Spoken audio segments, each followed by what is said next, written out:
My name is Donovan, and I'm a 14-year-old light-skinned boy. At the time of the story, I was 11 or 12. I can't remember. All I remember is that I was in the 5th grade at the time. Anyways, one day I got home from school and called up my friend Ethan. He's been my friend ever since 3rd grade, and we're still friends to this day. On the phone, I asked if we should play basketball at my school's park. So I got my basketball and a few cold water bottles and put them all in my backpack. I rode my bike over to the school basketball court. I sat there a few minutes because Ethan's house wasn't as close to the school as mine was. He got to the court around 4 p.m. We started to play basketball for a few hours before Ethan said we should go to the sewer tunnels. There were some large sewer tunnels about 6 or 7 feet tall, and they were only about 15 minutes away on bike. I was bored of playing basketball for a few hours, so I said sure, and we rode our bikes 15 minutes away to the tunnels. They were in a ditch and under a pretty busy road to describe them a little. When me and Ethan got there, we hopped off our bikes and started walking through the tunnels, pushing our bikes with us. We walked for maybe about 30 seconds before he recommended we should turn our bikes around while pushing them. In case we see anything, we can just hop on our bikes and pedal away, instead of having to turn them around and then get on to pedal away. I said that's a good idea and could possibly save our lives, so we did it. We walked in the tunnel for a few more minutes with our phone flashlights on, looking for cool, old stuff. Out of nowhere, he stopped me and said, "Be quiet. Do you hear that?" I was listening for a few seconds. Do you hear that? I was listening for a few seconds, and then I heard it. I heard loud breathing and a giggling going through the tunnel. He whispered with a worried look that we should get out of here. I was scared as hell. I obviously agreed. We got on our bikes and started pedaling as fast as we could to get out of there. As we were riding through the tunnel, the breathing and giggling turned into this very loud and psychopathic screaming and laughter. We also heard someone chasing us. After a few seconds, there were some loud footsteps following us. We pedaled for our lives for 1 more minute to the end of the tunnel. When we got to the end of the tunnel, it was completely dark outside, but at the tunnel entrance, there was a light right above it. I looked back after 30 seconds of pedaling. What I saw almost made me fall off my bike and pass out. There were 6 men, all dressed in suits, and they were all wearing terrifying white masks. Each one of them had a machete with blood all over it. I also noticed that their masks and suits had blood smeared all over them. And they started chasing us. We were still pedaling away, desperately trying to get to my house. We got to my house after 10 minutes. We hid our bikes in my garage, because if they saw the house with the same bikes we rode away in, they would know it was us. Earl and I burst into the house where my parents were watching TV. We told our parents what we saw, and they called the police. Ethan and I told the cops where we saw the men, and they drove over there. When the policemen entered the tunnel, 2 of the men charged at them with machetes, and the police ended up having to kill those 2 men. I don't feel bad. The other 4 men were found in a room in one of the tunnels.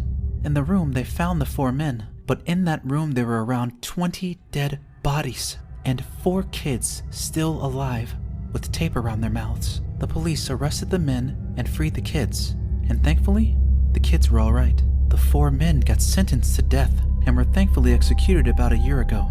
This is a haunting memory, and I am very thankful that Ethan said we should turn our bikes around, because if we didn't and we were too slow, we could have ended up like those 20 unlucky people before us.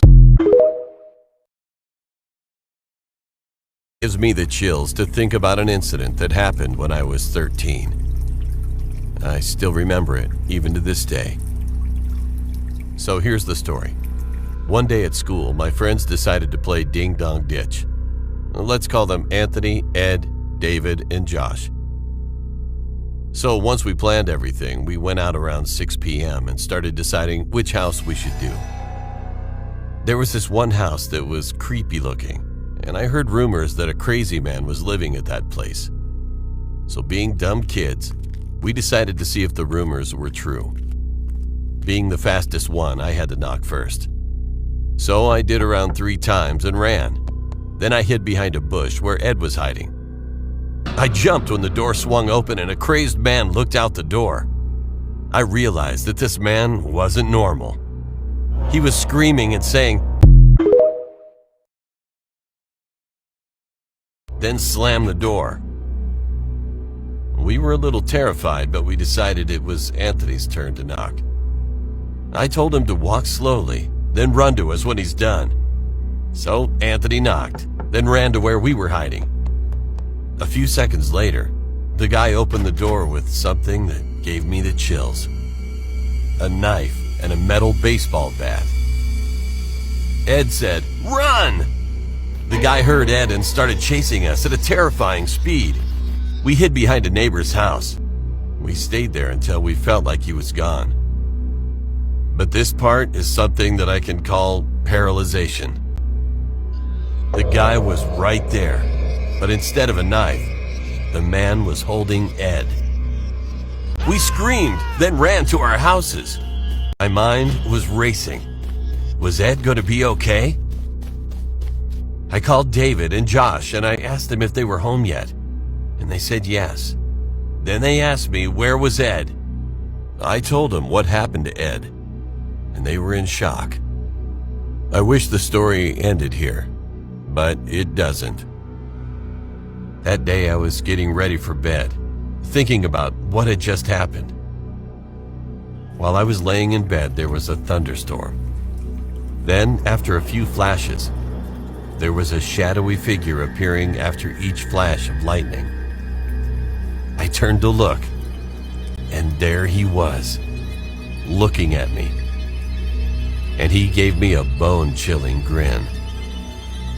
To this day, I still haven't told anybody about this incident. Ed went missing, and he's still missing to this day. This happened a few months ago when my family and I were driving back from my aunt's house in Carmel. The sun was slowly starting to set as we continued driving. As my mom started to get tired of driving, my dad spotted a nice-looking hotel that was pushed back in the forest. My mom pulled over and we walked towards the hotel. The place seemed nice, but I had a bad feeling about the hotel. My dad asked the lady at the front desk if there were any spare rooms that we could stay in for the night. The lady surprisingly said yes, but that our shower was broken and that unfortunately they wouldn't be able to fix it. But she said we could use the community showers on the second floor. We took the elevator up to our room and set down our things. I decided before I went to bed that I would use the community showers. As I walked to the showers, I realized that they were much different than normal showers. To start off, there was a door connecting the boys' community showers to the girls' community showers. Secondly, instead of shower curtains, they had glass doors. So much for privacy. As I looked around, I realized the showers were completely empty. I thought to myself, if I took a quick shower, then I wouldn't have to worry about anyone walking in. I hopped in and washed myself.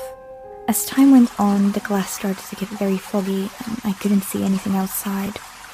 I heard the door that connected the boys' showers to the girls' showers open. Why the hell would a boy want to come in here? Since I couldn't see anything, I decided to wipe my hand on the glass to get rid of the fog. As I did that, I saw a homeless man in his mid-40s with greasy hair, with his face directly on the glass looking at me with a smirk. As I looked down, I saw he was holding a large kitchen knife. I screamed and I opened the glass door as fast as I could, knocking the guy to the ground. I quickly grabbed a towel and ran out. I ran to our room and told my parents what happened. They immediately called the police and they arrived and searched the showers. They found him knocked out in the same position I had knocked him out in. Apparently, he was a registered sex offender and even went as far as to raping a girl my age. They arrested him and I'm not sure what they did after that. This story still terrifies me to this day. Years ago when I was in the 5th grade, my friends and I were walking home from school when we noticed some of the other kids laughing very loudly at something and running away like they were disgusted. We looked back and they were laughing at this woman who was walking behind us. We didn't know why because we saw her every day when we were walking home from school. We just never spoke with her, or we never even seen her up close. We moved closer to see what was so funny, and we definitely noticed what the other kids were making ruckus about. This was a man dressed in a miniskirt with high heels on.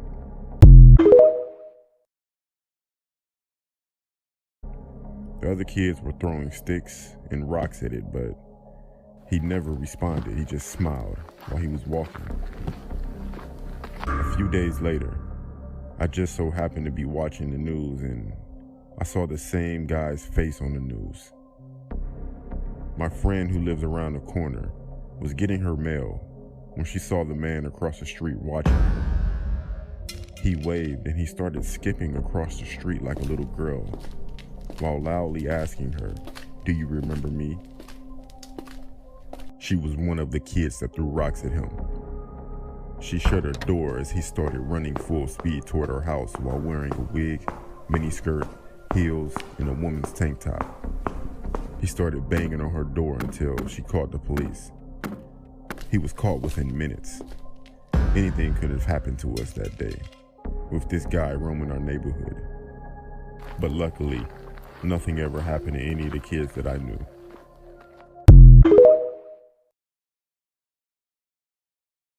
This happened 2 months ago in January of 2019.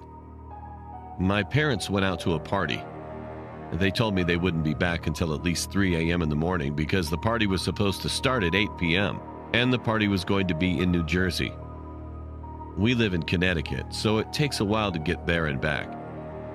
They told me to watch my 10-year-old brother and expected me to be responsible because I'm 15 years old. When they left, we watched movies all night while eating a bunch of popcorn. It was around 11:30, and we just finished watching Infinity War. I told my brother to brush his teeth and go to bed. I stayed up later than him to watch the movie Logan. The movie ended, and it was around 2 in the morning. I was getting ready for bed when my brother came down the stairs. I asked him what he was still doing up, and he said the boogeyman was in his closet and wanted to touch him. I looked at him in confusion. My brother isn't the type of kid to pull pranks or joke around. He wanted me to check it out. I said fine and started saying he probably just heard a house noise. He said he heard a noise coming from his closet, and when he checked inside, the boogeyman was there and said he wanted to touch him.